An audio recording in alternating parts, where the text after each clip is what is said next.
السلام علیکم ورحمۃ اللہ وبرکاتہ۔ 7 منتھ کے بیبی کا احرام باندھنے کا کیا طریقہ ہوگا؟ وعلیکم السلام ورحمۃ اللہ وبرکاتہ۔ اس کا بالکل طریقہ کار وہی ہوگا جیسے بڑوں کا ہوتا ہے، کوئی فرق نہیں، ٹھیک ہے؟ اسی طریقے سے ان کا بچے کا بھی احرام ہوگا۔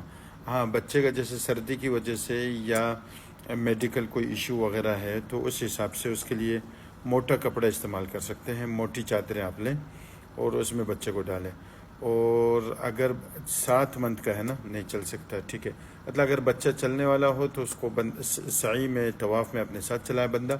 اگر چھوٹا بچہ ہے تو اس کو اٹھا کر، کندھے پہ اٹھا کر، گود میں اٹھا کر یا اسٹرولر پہ رکھ کر، ویل چیئر پہ رکھ کر، جو بھی ہے اس کے ساتھ طواف اور سعی کیا جا سکتا ہے۔ اور جہاں سے بڑے احرام باندھیں گے وہیں سے چھوٹے بھی احرام باندھیں گے، اور جو محرمات بچوں کے لیے، بڑوں کے لیے ہے، وہی محرمات بچوں کے لیے بھی ہے۔